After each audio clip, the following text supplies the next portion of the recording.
അടുത്ത വീഡിയോ എന്തിടുന്ന ആലോചിച്ചുകൊണ്ടിരിക്കുകയായിരുന്നു. അപ്പോഴാണ് ആ പാത്രം കഴുകുക പിന്നെ വീട്ടിലത്തെ കുറച്ച് പണിയൊക്കെ ഉണ്ടല്ലോ അതൊക്കെ എടുത്ത് ഇടാന്ന് വിചാരിച്ചത്. അമ്മ എനിക്ക് ചക്കാട ഉണ്ടാക്കി തരാന്ന് പറഞ്ഞു. എനിക്ക് ഈ ബെല്ല് ഉരുക്കിയത് വെറുതെ കഴിക്കാൻ ഭയങ്കര ഇഷ്ടമാണ്. അപ്പോൾ അത് ഞാൻ കഴിച്ചുകൊണ്ടിരിക്കുകയായിരുന്നു. അപ്പോഴാണ് അമ്മ അപ്പുറത്തുനിന്ന് വന്നത്. അത് തരുമോന്ന് ചോദിച്ചിട്ട് കൈ നീട്ടി നോക്കി, പക്ഷെ അമ്മ തന്നില്ല. അമ്മ കുടിച്ചുകൊണ്ടിരുന്ന മോരും വെള്ളം തന്നു. മോരും വെള്ളം അത് കുടിക്കാന്ന് വിചാരിച്ച അമ്മയ്ക്ക് അധികം കൊടുത്തിട്ടുണ്ടെങ്കിൽ അമ്മ രാത്രി കടന്ന് ചുമയ്ക്കും. അതിനേക്കാളും നല്ലത് ഞാൻ തന്നെ കുടിക്കുന്നതാന്ന് എനിക്ക് തോന്നി. ഈ ഇഡ്ലിക്കലത്തിലുള്ളത് ചക്കയുടെയാണ് കേട്ടോ. അത് അമ്മേൻ്റെ അടുത്ത് അടച്ചു വെക്കാൻ പറഞ്ഞപ്പോൾ അമ്മ അത് തുറന്നു അടച്ചും കളിക്കുക. പിന്നെ ഞാൻ പണ്ട് മുതലേ പറഞ്ഞ അനുസരിക്കുന്ന നല്ല കുട്ടി ആയതുകൊണ്ട് തന്നെ അമ്മ തലയ്ക്ക് തേങ്ങ അടിച്ച് കൊല്ലാൻ നോക്കുകയാണ് കേട്ടോ. പിന്നെ ഞാൻ പാട്ട് വെച്ചിട്ടുണ്ടായിരുന്നേ. അപ്പോൾ അമ്മേൻ്റെ അടുത്ത് പറഞ്ഞു അതിനനുസരിച്ച് സ്റ്റെപ്പ് ഇടാൻ. അപ്പോൾ അമ്മ ഇട്ട സ്റ്റെപ്പാണ് കേട്ടോ അത്. അമ്മേൻ്റെ അടുത്ത് ഞാൻ വെറുതെ ഒന്ന് അഭിനയിക്കാൻ പറഞ്ഞാണ്. 10 രൂപ കൊടുത്തപ്പോൾ 100 രൂപയ്ക്കുള്ള അഭിനയം കഴിച്ചു വെച്ച്. പിന്നെ എൻ്റെ ഡാൻസ് എനിക്ക് മിസ് ചെയ്യാൻ പറ്റില്ലല്ലോ. അതിപ്പോൾ രാത്രിയാണ് എൻ്റെ പണി തീരുന്നെങ്കിലും 2 മണിക്കൂർ തുള്ളിയിട്ടേ ഞാൻ കിടക്കുള്ളൂ. ഫാൻ ഓൺ ആക്കിയിട്ടാണ് കേട്ടോ തുള്ളുന്നത്. കാരണം എന്താ വെച്ചാൽ ഡാൻസ് കളിക്കാൻ വേണ്ടി മുടിയൊന്ന് പറക്കും വേണം, പിന്നെ വേർക്കാണ്ടിരിക്കാനും വേണ്ടിയിട്ടാണ് കേട്ടോ. പിന്നെ എന്തൊക്കെ പറഞ്ഞിട്ടും കാര്യമൊന്നുമല്ല. ഇനിയിപ്പോൾ ആ ഫാനിൻ്റെ ഉള്ളിൽ കയറി ഇരുന്ന് കളിച്ചാലും ചൂട് കാറ്റേ വരുള്ളൂ. ഇങ്ങനെ കളിച്ചുകൊണ്ടിരിക്കുമ്പോഴാണ് അമ്മ എന്നെ വിളിച്ചിട്ട് പോയി കുളിക്ക് പഞ്ഞു എന്ന് പറഞ്ഞത്. ഞാൻ ഡാൻസ് കളിച്ച് സെറ്റായി വന്നപ്പോഴാണ് കേട്ടോ അമ്മ പറഞ്ഞത് നീ പോയി കുളിക്കുന്നു.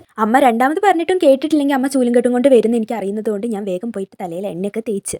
ഐസ്ക്രീമൊന്നും അല്ലാട്ട് എടുത്ത് തലയിൽ തേക്കുന്നത് എണ്ണയാണ് കേട്ടോ. ഐസ്ക്രീമിന്റെ ഡബ്ബയിൽ എണ്ണ ഒഴിച്ച് വെച്ചതാണത്. എനിക്ക് തലയിൽ എണ്ണ തേച്ച് കഴിഞ്ഞാൽ ഒട്ടും ഇഷ്ടമല്ലാത്ത കാര്യം എന്താണെന്ന് ചോദിച്ചിട്ടുണ്ടെങ്കിൽ എൻ്റെ മുഖത്ത് മുഴുവൻ ആ തേച്ച എണ്ണയാവും കേട്ടോ. ഞാൻ മുകളിലേക്ക് ഇങ്ങനെ കൊണ്ട് കെട്ടിയിട്ട് അമ്മേനെ കൊണ്ട് കാണിച്ചപ്പോൾ ഉള്ള റിയാക്ഷൻ ആണ് കേട്ടോ ഇത്. കാരണം ഇതിനു മുമ്പ് അമ്മ എന്നെ ഇങ്ങനെ കണ്ടിട്ടേ ഇല്ല. അത് കഴിഞ്ഞ് അമ്മ ദോശ ചുട്ടുകൊണ്ടിരിക്കുമ്പോഴാണ് അച്ഛൻ വിളിച്ചത്. നിങ്ങൾ ചിലപ്പോൾ വാഴറ്റു ഒക്കെ കണ്ടിട്ടുണ്ടാവില്ലേ, പക്ഷെ ഞങ്ങൾ കണ്ടിട്ടില്ല. അപ്പോൾ ഞങ്ങൾ ഇന്ന് വാഴറ്റു കാണാൻ പോവാണ്. ഞങ്ങൾ വിചാരിച്ച് 7:30 അല്ലെങ്കിൽ 10:30 ഷോയ്ക്ക് പോവാന്ന്. പക്ഷെ ടിക്കറ്റ് ഒക്കെ ഫുള്ളായി പോയി. പിന്നെ 11:15 സ്പെഷ്യൽ ഷോ വെച്ചിട്ടുണ്ടായിരുന്നു. ഓൺലൈനായിട്ട് ബുക്ക് ചെയ്യണമെങ്കിൽ അമ്മേൻ്റെ അച്ഛൻ്റെ അക്കൗണ്ടിൽ ആരെങ്കിലും അക്കൗണ്ടിൽ പൈസ വേണം. ഇത് ഇവരുടെ 2 അക്കൗണ്ടിൽ പൈസ ഇല്ലാത്തതുകൊണ്ട് ഞാൻ തന്നെ പോയിട്ട് ബുക്ക് ചെയ്തു.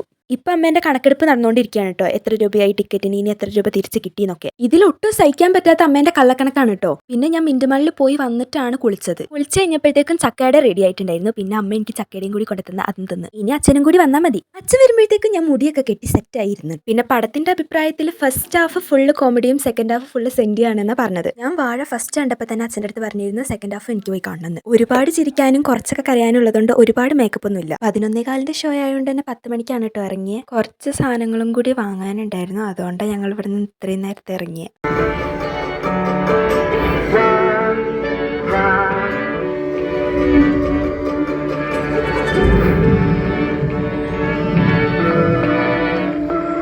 ഇൻട്രവെല്ലായപ്പോഴത്തേക്ക് നല്ല ക്ഷീണം ഉറക്കമൊക്കെ വരുന്നുണ്ടായിരുന്നു കേട്ടോ. പിന്നെ ഉറക്കമൊന്ന് കൺട്രോൾ ചെയ്യാൻ വേണ്ടിയിട്ട് ഞാൻ കാപ്പിയും കൂടി കുടിച്ചിട്ടുണ്ടായിരുന്നു. 11:15 ഷോയാന്ന് പറഞ്ഞുകൊണ്ട് കാര്യമൊന്നുമില്ല, നല്ല തിരക്കുണ്ടായിരുന്നു. പടത്തിനെ കുറിച്ച് പറയുകയാണെങ്കിൽ നെഗറ്റീവായിട്ട് ഒന്നും പറയാനില്ല, ഫുൾ പോസിറ്റീവാണ് കേട്ടോ. ഇതുപോലത്തെ പടമൊക്കെ വന്നാൽ എന്തായാലും തിയേറ്ററിൽ പോയി കാണും. അപ്പോൾ ഓക്കെ.